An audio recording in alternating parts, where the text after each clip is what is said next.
Hey guys, welcome back to my channel, and today we'll be reviewing All Quiet on the Western Front. Now, this is a movie that came out in 2022. It's a war film and it shows you the brutalities that soldiers have to go through when they are fighting against their enemy through the eyes of a 17-year-old boy. So stay tuned. Wir bleiben zusammen.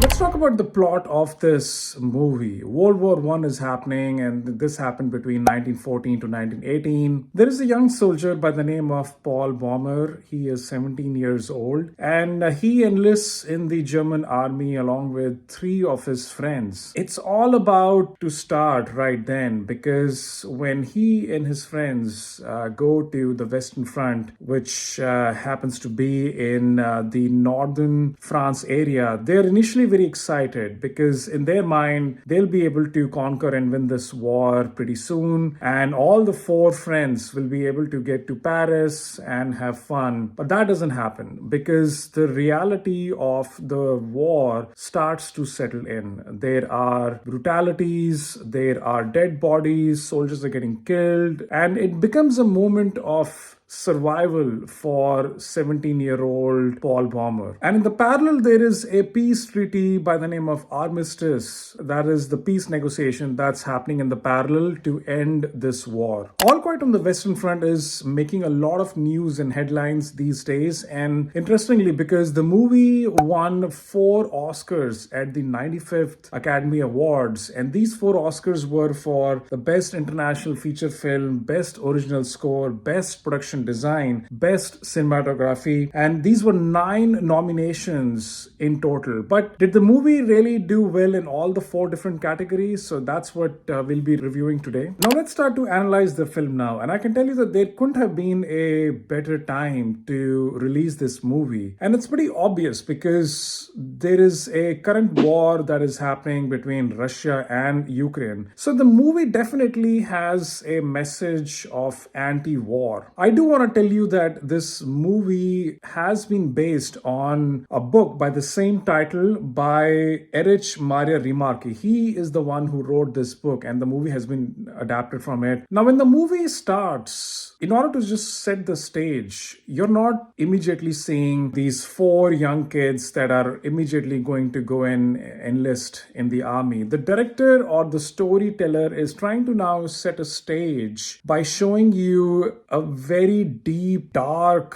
forest. It's cold, it's murky, and right through there is a tree, and then there is sunlight coming through it. The scene starts to show, the movie opens and it's showing you dead bodies everywhere. These bodies are piled over one another, and then the soldiers are trying to bring these dead bodies back into the camp. The dead bodies are being identified, their clothes are being taken off, and why that's happening is because these clothes are gonna be reused for the new batch that comes in. It's a very sad and touching moment. It's at the very beginning of the movie. You've set the stage that this is the reality in the movie. I mean, there are a lot of things that are waiting to happen, but when someone dies, I personally never knew this, but I just would assume that the uniforms are being refurbished. But that's what happens in this. The first scene is all about they're using the uniforms. It goes back for washing, and then there are these ladies that are stitching the uniforms of the men who have died for use in battle by going to be used by the new recruits. And then right then they show, it's 1970s Paul Baumer, who actually is the Austrian-German actor Felix Kammer. He's with his 3 friends, and it looks like he's trying to forge his parents' signature to get into the army. So the movie starts with a very strong bang.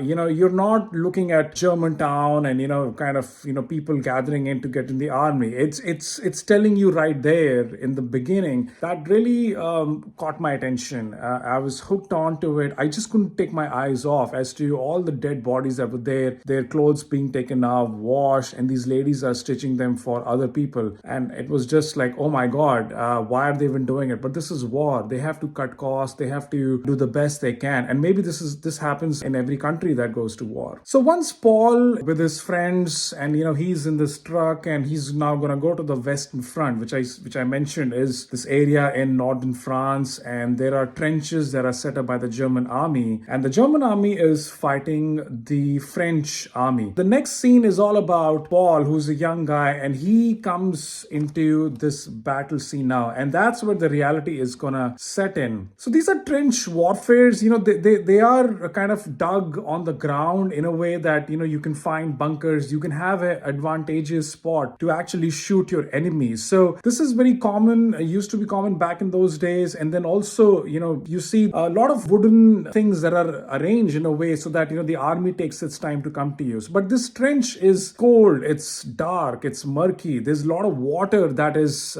settled here, and everyone is just trying to remove the water and then throw it outside. And that's where Paul and his friends, that's when they start, and they're told to do that. And they start to feel that this is not what they were expecting, because it's brutally cold. Their hands almost freeze, and they now know that maybe this is something else than what they hoped for. Somehow the impression that you get is that it is quiet on the Western Front, because when Paul reaches with his friends, there's no war happening at that moment. They just have to take their positions, they have to throw the water outside, and they are superiors that are kind of monitoring the situation, and they just tell everyone to be on their guard and make sure that if they find an enemy, they just kill them. So while that is happening, in the parallel, I mentioned there is a peace treaty going on, and Matthias Esberger, this is a real life person played by Daniel Brühl in the movie. So he is kind of leading the German delegation. He wants to come to France and to sign this peace negotiation so that the war can stop. He has estimated that there are massive losses have happened to the German government, and he wants to just make sure that this war ends. And there are a lot of people, millions of soldiers that have died. So it is high time to stop this war now. The movie also touches on some lighter moments.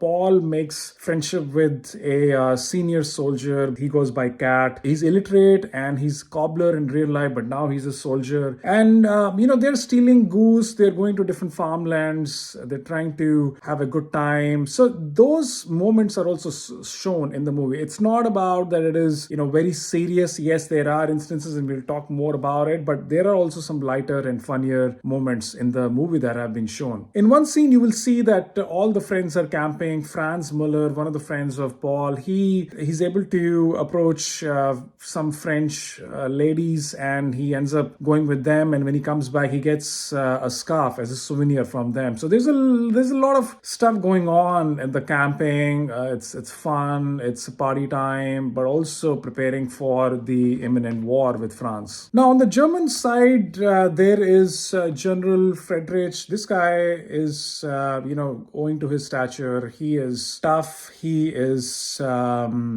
military leader, and he doesn't want to give up too soon. He's not interested in signing any peace treaty with the French government. So he's constantly trying to boost the morale of his soldiers, at some point even being aggressive. So that's what is going on in his mind. This is what the movie is also showing, that I talked about Paul, the people who are at the ground reality, that they know that they have to go and find. But higher up in the chain also, you've got this general who's constantly thinking that how can they strategize and win this war, and what does it mean to him to not show any sign of weakness but be victorious. And meanwhile, Matthias Esberger, when he arrives in France, he comes with his delegation in the train. The negotiations are not easy parts. So the movie is trying to now get deeper into different aspects of a military strategy. This is execution, it's killing, it is attacking the enemy, it's also behind the scenes, the people who are making the decisions. And the negotiations on the table, they definitely don't don't start on a good note, because the French counterpart, the general on their end, he is also very aggressive. He's rude. He doesn't treat the German counterparts with the kind of dignity that they should be getting, at least at an officer to officer level. And I mean, these things are tough, but the movie also starts to show you that what really happened. And eventually, the German delegation, after they receive a green signal from the German government, they eventually sign this treaty and hand it over to the French government. And of course, this treaty is going to come with a lot of sanctions. So it was not easy on their part. The way this was pictured, I thought it was really good. The delegation from the German side, you can feel they're nervous. They're trying to negotiate, buy more time. But on the other hand, the French, they are dominating. They're aggressive. They also want their demands to be kept. And there is absolutely no room for negotiation. I mean, the general almost says, just sign it here. And that's what is shown in the movie. So as the peace treaty is being signed, it actually goes into action. You've got 72 hours to call off this war. Paul and his friends have actually taken control of a French bunker, and they're having wine, French baguette, bread, and right then,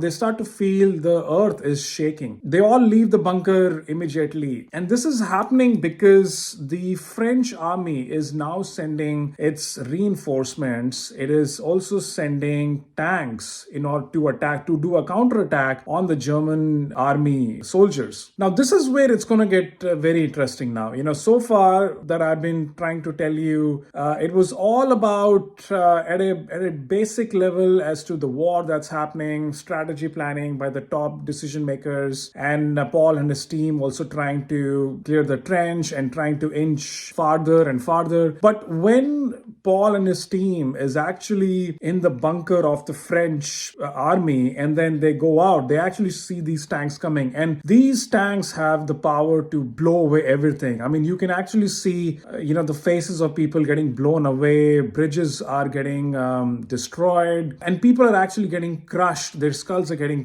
crushed underneath the tanks. So it's getting very harder for the German army now to face this French army. And at some point, you can hear retreat signals happening. So Paul is doing his best to fight people. He's with Kat, his senior soldier, who says, all right, we got to go and let go. And, they're also trying to throw bombs into the tank. It's working. Some are not working. So it's kind of this fighting that is going on. Now, in one of the scenes, while this happens, you will see that Paul's friend Albert, he is trying to surrender to the French army. But the French army, they have these guzzles of fire that's coming out of their machine, and they burn him alive. They have no remorse for anyone. So that really starts to set into Paul's eyes and his mind now. I think he's starting to realize that this really is not the place where he wanted to be. In fact, one of his friends also very early in the first few scenes, when they see that, war is not that easy, people are getting killed, he actually tells that, I just want to go back home, and this is not what I expected. So you're starting to see some tension build up into the 17-year-old's mind. He's now facing this reality, fighting with, man to man. And, if you don't kill that person, he's going to kill you. So this is what happens with his friend. His friend gets burnt alive in front of him. So that's a very powerful scene. And, that's when Kat comes and takes Paul away, and he says, we got to go and run away. One of my other favorite scenes in the movie is when Paul is trying to rush back to the French camp, and he falls in a pit. And that's when a French soldier also sees him, and they have this fight between themselves. And Paul actually uses the knife of that French soldier, and he stabs him in the heart multiple times. He then, once the soldier is dead, he checks his wallet. He finds that the French guy has a wife, he has a kid, and he feels sorry for it. He feels remorse. You can see that he's tearful. As a young boy, he's killed someone who's very senior, and the whole idea of war, it starts to disintegrate into his mind as to, did he really sign up for something like this to happen, to kill people? That's a very powerful scene, and that's one of my favorite scenes because it comes with a lot of intensity. I mean, the acting is spot on for this new actor who debuts in a commercial film, and also also just the expressions, the close-up on the face. It is just a scene to be watched and not to be missed. Now we're trying to progress with the story. Paul makes it back into the camp, and you see here piles of dead bodies. People, the men who are injured are screaming. Some have lost their legs, arms. There is a scene also in the hospital. Very briefly, they're showing this, that the doctors are actually using a saw to cut the arm of one of the soldiers so that the poison doesn't spread into the body. So there is a lot of stuff that's building up now, and Paul is almost about to lose it because he's seeing everything that's going on here, and this is now trying to set into the daily life of a soldier who goes to war. In one of the scenes, Paul meets his friend Tajer. This is a senior soldier as well, whom he develops a relationship with, and he always wanted to go back to his home, become a cop, but now that dream won't be possible because he's got severe injury on his leg and he can't take that. So when Paul comes to Tajer and he gives him food along with knives, Tajer uses the knives to just stab himself in his throat. That's a very powerful scene for someone to do that, to take their own life. And this is again something new that is happening in the eyes of Paul. Earlier he saw his friend who was burnt alive by the French army, and now he's seeing one of his friends taking his own life because he doesn't want to be crippled. His dream to become a cop in private life is going to be shattered. So he doesn't want to go to the doctor and get his leg amputated. So very powerful scene, guys, and it's something that is heartbreaking. Now we're very close to the ending of this movie, and as the peace negotiations are happening, I talked about that there were 72 hours to end this war. The general on the German side, he's thinking, what exactly should he be doing? So what he does is that, he comes out of his room and he gives this grand speech to all his soldiers, and he tells them that there's nothing more brave than actually going and fighting the enemy and, dying for the nation than being a loser and then going back to your home, because no one is going to appreciate the efforts that the soldiers would have done if they didn't do anything. They didn't kill the enemy and they didn't overtake their territory. So he kind of, arouses the curiosity. He motivates all his soldiers. That's also a very good scene. But also at the same time, there are some soldiers who are frustrated because the soldiers already one night before, they knew that the war had ended. So all of them are drinking, they are drunk, they want to go home, they are missing their family. And now all of a sudden in the morning, the general tells them that, hey, we still have a shot to go and you have to go and kill the French army, the people that came with tanks. So there is another option here. Now, some soldiers on the German side, they revolt this. They want to go back home. Unluckily for them, they're actually shot dead. So that's something, seeing your own people who now don't want to go to a war and now they're getting killed by your own people. That's something new also that happens in All Quiet on the Western Front. That's when the general dismisses and Paul is now back into the Western Front. He's going to now take charge and go towards killing the French army. Now, what is interesting is that the peace negotiation will happen at 11 a.m. in the morning, and the time was 10:45 a.m. So there was still 15 minutes left for the German army to go and attack the French army, and that's what they do. So the whole battalion from Germany, from that camp, go and they try to kill French people. Paul is trying to kill as many French soldiers, whether it was in the bunker, in the trench, whether it is on the ground. He has now become a seasoned soldier. When the movie starts, at the beginning I said he and his friends are having a good time. They think about going to Paris, but now he has now turned within a span of few days. He's become a soldier from a boy, and then he goes and he ends up in a trench, and that's where he is fighting a French soldier. And this is a very, very impactful scene. You will see that the French guy is more powerful than Paul, and the French guy actually overpowers Paul in the dirty, muddy trench. His face is inside the water. I mean, to shoot those scenes is remarkable. This is a real scene. All the mud is going into your mouth, but the fighting keeps happening, and Paul and the French guy, they end up in a bunker. When they end up in the bunker, Paul almost is thinking of ways to kill the French guy, but that's when someone comes with a knife and then kill and pierces through Paul's body. And after that, it's 11 a.m. So it was just a matter of few seconds. If Paul was in a different setting, different position, he could have survived. But Paul dies. That's the unfortunate tragedy of a 17-year-old who actually comes to a war thinking what he wants to do, but he gets injured. He's so close to not getting killed, but someone from behind comes in, slashes this knife through his heart, and Paul knows that the end is done for him. So in the end,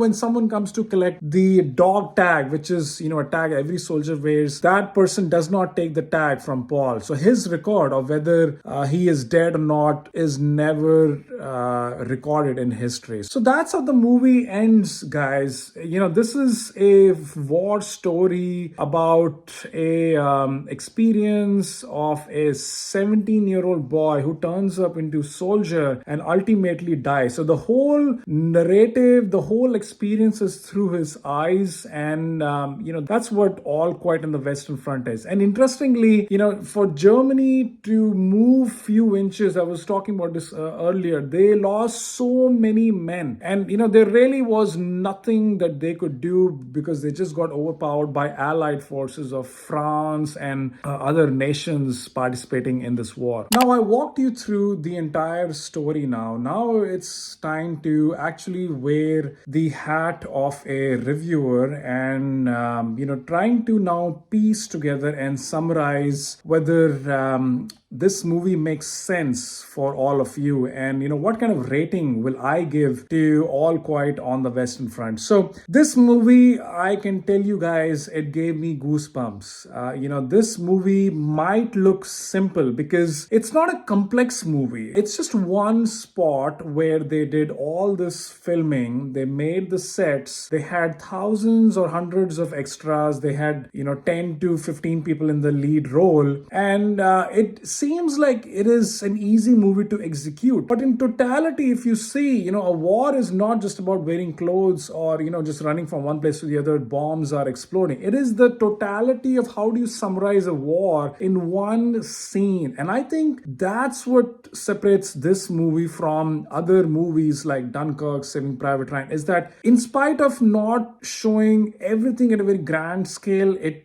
compresses everything minutely and beautifully through the eyes of a 17-year-old boy and his experiences in this story. So I thought the story was definitely very interesting. I did want to see this movie because of, I'm going to be honest that, it got 4 Oscars. So I was driven by, watching this movie and trying to really understand that what really is compelling people or the Academy to give an Oscar to this German movie. So the movie definitely is, I thought, was one of the best movies that I have seen at the start of the year. Now, when you talk about the production design, I also saw the making of this movie, and it takes months and months of effort. They found a place in Czech Republic, and that's where they had to make this whole military type of area. They had to figure out all the costumes. They had to figure out how do you make the trenches, how do you have the explosions. So the set is really amazing. I mean, to me, to actually see the movie where all these soldiers were in the trench, this was an eye-opener. I mean, how they used to do this, it is very close to reality. The set, I would say, gets full marks on the way they've designed it. The makeup is pretty awesome. I especially like when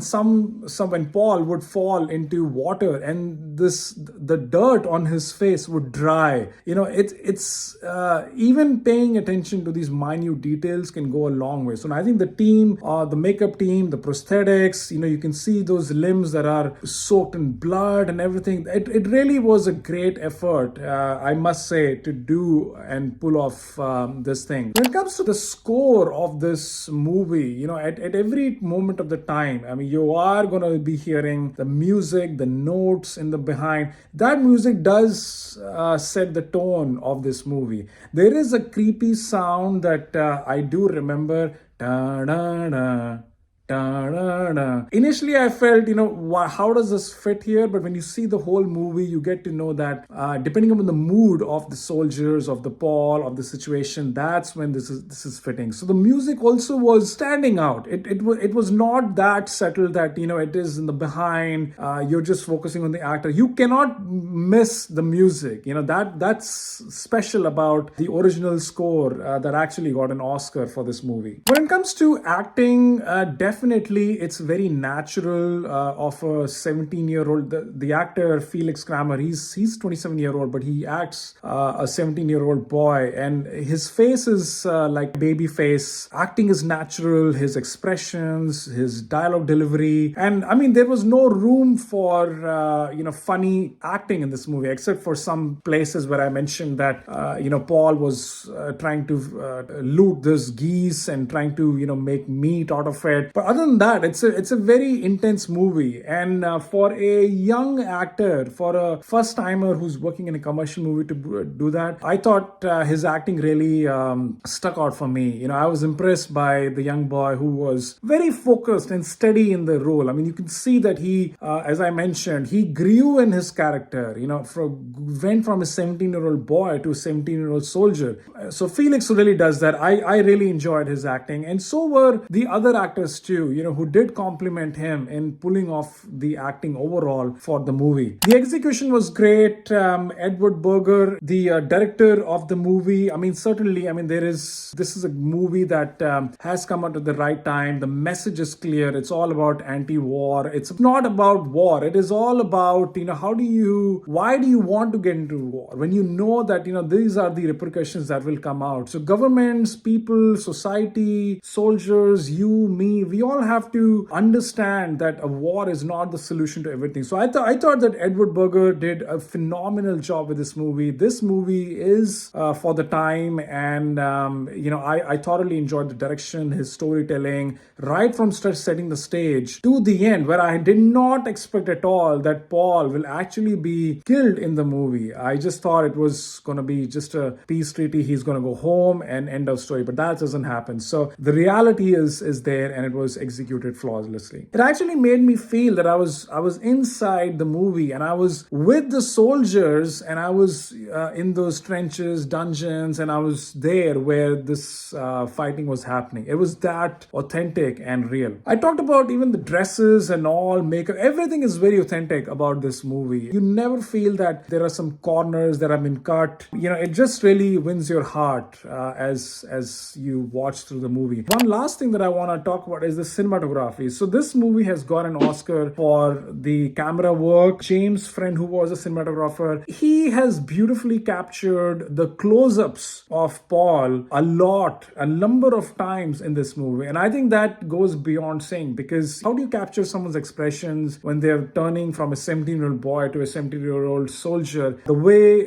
he cries, he's remorseful when he's killing people, his happy moments when he actually gets killed, and his face is so calm at the end because he's just sitting down and he's dead over there. If you capture the photographs of all these moments, I mean, it's beautifully done. The forest, the darkness, the light that is coming through the tree. The camera has been put in such an amazing spot that the cinematography just does a lot of justice. And I think without James Friend, probably this movie would be missing a lot, and it would not have been a great success story. The only thing that I had a concern in this movie was that the movie is not very gory, which I mean is that you're not going to see a lot of bloodshed moments. I mean, I did describe earlier that there were tanks going over someone's face, the killing is happening, stabbing is happening. I get that. But, sometimes in war movies, they really go down to the next level. I mean, you're at every step of the way, you're seeing seeing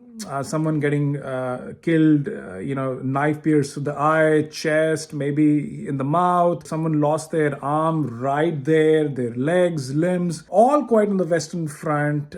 Isn't that gory? And I think maybe because they wanted to keep it more from the perspective of a 17-year-old boy who's experiencing the war. But there could have been more elements added to the movie which would have made it a little bit more, I guess, more R-rated and not suitable for younger kids. But that was my concern, that it wasn't very gory for a war film. And this movie that won 4 Oscars, I was hoping that there would be much more in it. But nevertheless, that's part of the story. So be it. So guys, that's all from my side. I'm gonna give this movie 8 out of 10. This was definitely one of the best movies that I've seen in 2023, and I thought I want to do a review for you guys. Please let me know what you guys think, and you can add the comments below. If you want to subscribe, like the channel, I would appreciate that. But until then, this is Sid Kumar from Review Magic signing off, and hope you enjoyed this movie. Bye bye.